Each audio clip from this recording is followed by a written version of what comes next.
ආයුබෝවන් SHS1 YouTube channel එකට ඔයාලව සාදරයෙන් පිළිගන්නවා. ඔයාලා thumbnail එකේ නැත්නම් title එකේ දැක්ක විදිහටම මම අද වීඩියෝ එක කරන්නේ blindfold chess ගැන. ඇත්ත වශයෙන්ම කිව්වොත් වීඩියෝ එකෙන් මම ඔයාලට blindfold chess කියන්නේ මොකක්ද කියන එක පොඩ්ඩක් පැහැදිලි කරනවා. ඇත්තටම මොකක්ද මේ blindfold chess කියලා කියන්නේ? blindfold chess කියන්නේ මොකක්ද කියන එක මම මෙහෙම කියන්නම්. ඔයාලා දන්නවා chess අදින්න පුළුවන් විදි ගැන. ඒ කියන්නේ මොකද්ද? ඒ කියන්නේ අපිට චෙස් සාමාන්‍ය ප්‍රසිද්ධම අපි සාමාන්‍ය ප්‍රධාන වශයෙන්ම චෙස් අදින්න බෝඩ් එකක ඉන්නේ. ඒ කියන්නේ වෙන ක්‍රම තියනවාද? ඔව්. ඒ කියන්නේ බෝඩ් එකකින් අපිට බෝඩ් එකයි ඉත්තෝයි අරගෙන අපිට ක්ලොක් එකක් හරි තියලා නැතුව හරි අපිට චෙස් අදින්න පුළුවන්. එතකොට අපිට බෝඩ් එකක් නැතුව චෙස් අදින්න පුළුවන්. ඔව් බෝඩ් එකක් නැතුව චෙස් අදින විදිහක් තමයි අපි ඔය ඔන්ලයින් කියලා අදින්නේ. ඔන්ලයින් චෙස් සාමාන්‍යයෙන් අපිට ෆිසිකලි බෝඩ් එකක් ඕන නැහැ. යාලා බෝඩ් එකක් ඔන්ලයින් ඒ කියන්නේ බෝඩ් එකක් අපිට ග්‍රැෆිකලි පෙන්නනවා. අපි ඒක ප්ලේ කරන්න තියෙන්නේ. එතකොට අපිට ඒත් බෝඩ් එක පේනවනේ බෝඩ් එක පේනවා ඉත්තොත් පේනවා. සාමාන්‍ය ෆිසිකල් ඇත්ත බෝඩ් එකත් පේනවා ඉත්තොත් පේනවා. එතකොට බෝඩ් එක පේන්නේ නැතුව ඉත්තෝ පේන්නේ නැතුව චෙස් අදින්න පුළුවන්. ඔව් පුළුවන්. ඒකට තමයි අපි බ්ලයින්ඩ් ෆෝල්ඩ් චෙස් කියලා කියන්නේ. එතකොට කොහොමද බ්ලයින්ඩ් ෆෝල්ඩ් චෙස් අදින්නේ? ඒක ගැන කතා කරන්න තමයි මම මේ වීඩියෝ එක අද ඔයාලත් එක්ක ගෙනාවේ. එහෙනම් අපි කතා කරමු බ්ලයින්ඩ් ෆෝල්ඩ් චෙස් කියන්නේ මොකක්ද කියලා. බ්ලයින්ඩ් ෆෝල්ඩ් චෙස් කියන්නේ මම කිව්වා වගේම ඉත්තෙක් බෝඩ් එකක් අපිට හම්බෙන්නේ නැහැ. ඒ කියන්නේ අපි බෝඩ් එකක් ඉත්තෙක් ගන්න නැතුව තමයි ප්ලේ කරන්නේ. සරලවම කිව්වොත් අපිට කිසිම අයිටම් එකක් නැහැ. දැන් දෙන්නෙක් ඇද්දුම් මායි තව කෙනෙකුයි ඇද්දුත් මායි එයයි විතරයි ඉන්නේ. ඒ කියන්නේ මුකුත් අයිටම් එකක් නැහැ. අපි දෙන්න තමයි ගේම් එක ප්ලේ කරන්නේ. ඒතර කොහොමද ගේම් එක ප්ලේ කරන්නේ? හරි. ඒක තමයි දැන් මම කියන්න යන්නේ. බ්ලයින්ඩ් ෆෝල්ඩ් චෙස් ගේම් එක ප්ලේ කරනකොට අපිට උදව් වෙන එකම දේ තමයි අපේ මයින්ඩ් එක. ඒ කියන්නේ අපි සාමාන්‍යයෙන් බෝඩ් එක ඇද්දත් ඔන්ලයින් නැද්දත් අපි සාමාන්‍ය ඕපනින් එක වගේ නම් සාමාන්‍ය අපි දන්න හින්දා හැමදාම අදින එක වෙන්න පුළුවන්. ඒ හින්දා ඉක්මනට අදිනවා. හැබැයි ඊට පස්සේ සාමාන්‍යයෙන් එයා වෙන මූ එකක් ඇද්දාට පස්සේ අපි ටිකක් හිතනවා මොකද්ද මේකට අදින්න ඕනේ? අපිට මේක දිනන්න පුළුවන්ද? මෙතන අදින්න පුළුවන් හොඳ මූ එක මොකක්ද කියලා අපි කැල්කියුලේට් කරනවා. හරි ඒ වගේ අපි කැල්කියුලේට් කරනකොට අපිට බෝඩ් එකක් නැතුව කැල්කියුලේට් කරන්නත් පුළුවන්. ඔයාලා දැකලා ඇති සාමාන්‍යයෙන් GM ලෙවල් එකේ අය සාමාන්‍යයෙන් බෝඩ් නැතුව ප්ලේ කරන මැච් තියෙනවා සාමාන්‍යයෙන් දැකලා නැතුව ඇති මෙතන. එතකොට අපිට බෝඩ් එකකුත් නැතුව ඉත්තුත් නැතුව චෙස් ප්ලේ කරන්න පුළුවන්. ඒ කියන්නේ අපි බෝඩ් එකක් අපි හිතින් මවා ගන්න. ඒ කියන්නේ අපි ඇස් වහගෙන හරි ඇස් අරගෙන හරි කොහොම හරි අපිට බෝඩ් එකක් හිතෙන් මැවෙනවා. ඉතින් කියන්නේ හිතේ මොලේ මැවෙනවා. එතකොට අපිට ඒ බෝඩ් එකේ තමයි අපි ගේම් එක ප්ලේ කරන්නේ. දැන් අපි බ්ලැක් ඇද්දොත් වයිට් කියන එක්කන දැන් E4 ඇද්ද කියලා කියනවා. ඔව් එතකොට එයා E4 කියලා කියනවා. අපි දැනගන්න. එතකොට එයා ඇද්දේ E4 කියලා අපි E4 කියන එක මේ ඔලුවට දාගන්නවා. ඊට පස්සේ අපිත් ඒකට එහා පැත්තෙන් අපි මොකක්ද අදින්න ඕනේ කියලා හිතලා දැන් E5 වගේ නම් අපි E5 කියලා එයාට කියනවා. ඊට පස්සේ එයා දැනගන්නවා ගේම් එක E4 E5 කියලා. ওই විදිහට තමයි ගේම් එක ප්ලේ කරන්නේ. එතකොට ඒක නිකන් අමාරුයි. අමාරුයි තමයි මොකද අපිට සාමාන්‍යයෙන් මුලින් ගේම් එක ප්ලේ කරනකොට මූව්ස් 5ක් විතර හොම් ප්ලේ කරන්න පුළුවන්. හැබැයි යන්න යන්න ටිකක් පොසිෂන් එක කම්ප්ලෙක්ස් වෙන්න නැත්තම් ඉත්තෝ කියන්නේ සෙන්ට් එක හිර වෙන්න නැත්තම් ඉත්තෝ තියෙන තැන් වෙනස් වෙන්න ගොඩක් අපිට ඉත්තෝ තියෙන තැන හරියටම ස්පෙસિෆික් අපිට නිකන් හරියට මතකේ තියාගන්න බෑ නැත්තම් අමතක වෙනවා නැත්තම් හරියටම ෂුවර් නෑ මෙතනද ඉන්නේ නැත්තම් අදිද්දි කොටුව මොකද්ද ආන් ඒ වගේ ගොඩක් ප්‍රශ්න මෙතන තියෙනවා. අපි මේ ප්‍රශ්න එකින් එක කතා කරමු. අ එතකොට බ්ලයින්ඩ් ෆෝල්ඩ් චෙස් අදිද්දී ප්‍රධාන වශයෙන්ම එන ප්‍රශ්නයක් තමයි අපිට මේක හරියටම කරගන්න බෑ කියන එක. ඒ කියන්නේ ඉත්තෝ අදින එක අපි කොහොම හරි කරගත්තා කියමු. කියන්නේ මයින්ඩ් එකෙන් කොහොම හරි යා කියන එක තේරුම් අරගෙන අපි ඒක මයින්ඩ් එකේ කොහොම හරි දාගත්තා. හැබැයි අපිට මේක එයාට කියන්න බෑ. අපි අදින එක කියන්න බෑ. ආන් මේ ප්‍රශ්නේ තියෙනවා. ඒ ප්‍රශ්නේ එන්නේ සාමාන්‍ය හරියට රෙකෝඩ් කරගන්න බෑ නම් ඒ කියන්නේ රෙකෝඩ් කියන එක ඔයාලා දන්නවා රෙකෝඩ් ෂීට් එකක් ඔයාලා ටූර්නමන්ට්ස් වල වගේ හම්බෙලා ඇති ඒ රෙකෝඩ් ෂීට් වල රෙකෝඩ් කරන එක ඔයා රෙකෝඩ් කරන්න දන්නේ නැත්නම් බ්ලයින්ඩ් ෆෝල්ඩ් කියන එක ටිකක් අදින්න අමාරුයි මොකද ඔයා අදින මූ එක කියන්න ඕනේ රෙකෝඩ් ෂීට් එකේ ලියන විදිහට නැත්නම් දැන් ඉත් එක් කපනකොට වගේ දැන් e takes b5 කියලා වගේ e takes d5 කියලා වගේ තියෙනවා නම් එතකොට අපි e කතිරයක් d5 නේ දාන්නේ එතකොට e takes d5 කියලා කියන්න ඔයා දැනගන්න ඕනේ ඒ වගේම අර චෙක් ඒ වගේ වචන ටික දාලා ඔයා ඒක කියන්න ඒ කියන්නේ එහා පැත්තේ ඔපොනන්ට් කියන්න ඔයා දැනගන්න ඕනේ. ඒ වගේ අනිවාර්යෙන් ඒ ටික දැනගන්න ඕනේ. මොකද ඔයා හිතින් ඇද්දත් ඔයාට ඒක එහා පැත්තේ කෙනාට කියන්න බෑ නම් එතන ලොකු ප්‍රශ්නයක් මතුවෙනවා. ඒතකොට බ්ලයින්ඩ් ෆෝල් චෙස් වල ඒක ලොකු වැදගත් කරුණක්.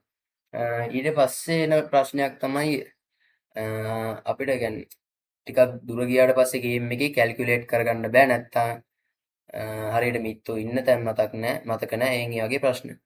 ඒක වෙන්නේ ඇත්තටම ඒක අපේ يعني මොලේ එහෙම මොකක්වත් ප්‍රශ්නයක් නෙමෙයි. අපි ඒක චෙස් ඇදලා තියෙන ප්‍රමාණය අනුව තමයි ඒක වෙන්නේ. يعني ඇදලා තියෙන ප්‍රමාණය කියන්නේ අපිට බෝඩ් එක පිළිබඳ හොඳ අවධානයක් يعني හොඳ අවබෝධයක් තියෙන්න ඕනේ. මොකද අපිට මේ බෝඩ් එකේ තියෙන කොටු 64 පිළිබඳව මේ මයින්ඩ් එක ඇතුලේ හොඳ අවබෝධයක් තියෙන්න ඕනේ. ඒ වෙලාවේ 64ම බැලන්ස් කරගෙන 64ම දැන් ඉත්තෝ ඉන්න ස්ක්වයර්ස් ඔක්කොම ඒ වෙලාවේ يعني අමුතුවෙන් මතක තියාගන්න ඕනේ නැහැ. ගේම් එක හරියට නිකන් මයින්ඩ් එකෙන් ප්ලේ කරගෙන ගියොත් අපිට හැමතිස්සෙම ඉත්තෝ හැමතැනම ඉන්න එක හරියට ගන්නට මයින්ඩ් එකේ තියෙනවා.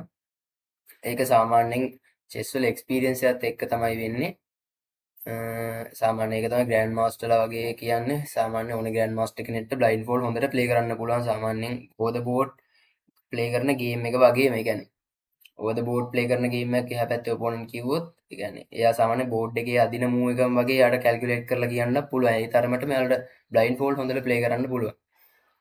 එතකොට සාමාන්‍යයෙන් බ්ලයින්ඩ් ෆෝල්ඩ් ප්ලේ කරනකොට ඒ වගේ අපිට පොඩි ගැටලු මතුවෙනවා.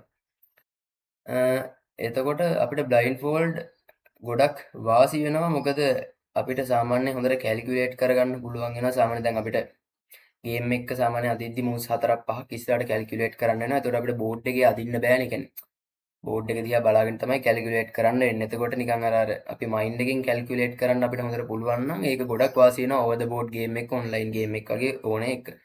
ඒ වගේ ගොඩක් වාසි තියෙනවා බ්ලයින්ඩ් ෆෝල්ඩ් චෙස් වල. ඔයාලටත් බ්ලයින්ඩ් ෆෝල්ඩ් චෙස් පොඩ්ඩක් ප්‍රැක්ටිස් කරලා බලන්න පුළුවන් වගේ යාළුවෙක් එක්ක වගේ නිකන් කතා වෙලා නිකන් ඇදලා සමහරට මූව්ස් 5ක් 6ක් විතරක් ඇද ගන්න පුළුවන්. එතනින් එහාට බෑ වගේ වෙන්න පුළුවන්. ඒක නිකන් එහෙම වෙන්න පුළුවන්.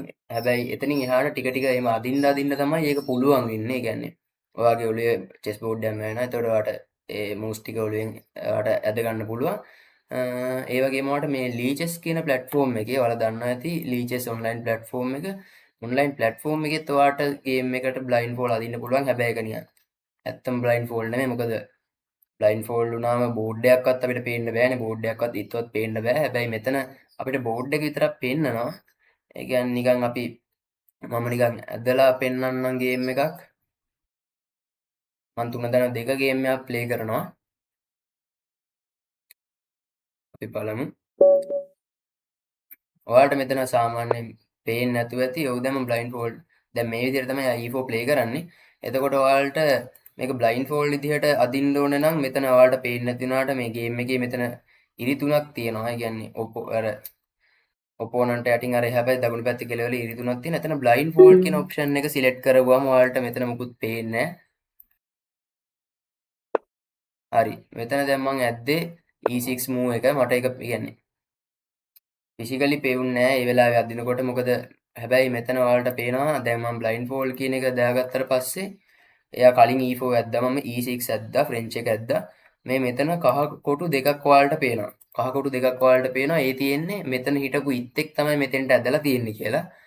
එතකොට ඔයාලට තේරෙන්න ඕනේ මෙතන L බෝඩ් එකක් තියෙනවා කියන්නේ, ඒ කියන්නේ L ලයින් එකට ගිහිලා තියෙනවා කියන්නේ මේ නයිට් කෙනෙක්. ඒ කියන්නේ මෙතන නයිට් F3 move එක තමයි ප්ලේ කරලා තියෙන්නේ. ඒ කියන්නේ E4 E6 නයිට් F3 තමයි ඇදලා තියෙන්නේ. එතකොට ඔයාලා හිතෙන් හිතාගෙන තමයි ඊළඟ move එක අදින්න ඕනේ. දැන් මම මෙතන D5 move එක ප්ලේ කරා. හරි. දැන් ඔයාලට සාමාන්‍ය මුලින් බැරි හින්දා මෙතන move එකෙන් move එකට ඇදලා බ්ලයින්ඩ් ෆෝල්ඩ් එක නැති කරගෙන එහෙම බලන්න පුළුවන්. මොකද එහා පැත්තේ එක්කනා මේ වෙලාවේ බ්ලයින්ඩ් ෆෝල්ඩ් අදින්නේ නැහැ බොහෝ දුරට. ඔයා තමයි අදින්නේ ප්‍රැක්ටිස් එකට. එතකොට එයා ඇද්දේ E5. එතකොට මට C4 අදින්න පුළුවන්. ඔය විදිහට තමයි ගේම් එක ප්ලේ වෙන්නේ. සාමාන්‍ය මේක රියල් බ්ලයින්ඩ් ෆෝල්ඩ් නෙමෙයි. මේක නිකන් ඔන්ලයින් බ්ලයින්ඩ් ෆෝල්ඩ් කියලා කියන්න පුළුවන් ලීචෙස් වල තියෙන එක. මේකත් ඔයාලට සාමාන්‍යයෙන් හොඳයි. සාමාන්‍ය ඔයාලට කියන්නේ මොලෙන් කරන එකම තමයි. හැබැයි මෙතන පොඩ්ඩක් වෙනස්. අපිට ඉත්තු තියෙන තැන ගොඩක් ගියට පස්සේ ටිකක් හොයාගන්න අමාරු වෙනවා. මොකද මේ බෝඩ් එකේ මුකුත් පේන්නේ නැහැ. අපි හිතෙන් තමයි ඒත් අරක තියාගන්න ඕනේ. මම කියන්නේ දැන් මෙතන බ්ලයින්ඩ් ෆෝල්ඩ් අදිනවා වගේම මේක වෙනවා. මොකද ඔයාලා මෙතන බෝඩ් එකක් ඇද්දත් ඔයා ඔළුවේ ඒ බෝඩ් එක දාගෙන කැල්කියුලේට් කරගන්න ඕනේ. මොකද නැත්තම් ඔයාට මෙහෙම ඇද්දාට පස්සේ ටික දුරක් ගියාට පස්සේ මෙතන බ්ලයින්ඩ් ෆෝල් දැම්මට පස්සේ දැන් මෙහෙම තියෙද්දි ඉත්ත මුකුත් පේන්නේ නැහැ. හැබැයි මූස් 30ක් විතර ඇදලා කියලා හිතන්නකෝ. ඒත් දැන් ඔයාට මතක නැහැ ඉත්ත කොහෙද තියෙන්නේ කියලා. අන් ඒ හින්දා ඔයා ඔළුවෙන් තමයි මේක කැල්කියුලේට් කරන්න ඕනේ බෝඩ් එක ඔළුවේ තියාගෙන. එයා අදින මූව් එකත් බලාගෙන දැන් මෙතන එයා C3 ඇදලා තියෙන C3 කියන එක ඇද්දා. හරි දැන් මම කැල්කියුලේට් කරලා අදින්න ඕනේ කියලා හිතන්න ඕනේ. අන්න ඒක තමයි ඒතර බ්ලයින්ඩ් ෆෝල් කියලා වෙන්නේ. ඒතකොට මේක ෆිසිකල් මට ඔයාලට උදාහරණයක් එක්ක පෙන්වන්න බෑ. මොකද මෙතන ඕනන්ට් කෙනෙක් නැති හින්දා. ඒ කියන්නේ ෆිසිකලි දැන් අදිනවා නම් බෝඩ් මුකුත් නැතුවනේ අදින්න ඕනේ. එතකොට ඉතින් ඔයාලට ඇදලා පෙන්නුවත් ඒක ඔයාලට තේරෙන්නේ නැහනේ. ඒ හින්දා ඔයාලට මේක try කරලා බලන්න පුළුවන් බ්ලයින්ඩ් ෆෝල්ඩ් කියන එක. මම හිතන්නේ ඔයාලා චෙස් වල මේක ගොඩක් උදව් වෙයි මේක කරනකොට. ඔයාලට පස්සට ගොඩක් උදව් වෙයි. එහෙනම් මම හිතනවා මේ වීඩියෝ එකෙන් ඔයාලා අලුත් දෙයක් ඉගෙන ගන්න ඇති කියලා. channel එක අනිවාර්යයෙන්ම subscribe කරන්න. මේ වගේ වීඩියෝ නැත්තම් මගේ live stream වෙනවා. එය බලන්න. එතකොට අද එහෙනම් අපි වීඩියෝ එක නවත්තනවා. ඔයාලා channel එක subscribe කරලා වීඩියෝ එකට like එකක් දාලා share කරලා ඉන්න. හරි. goodbye.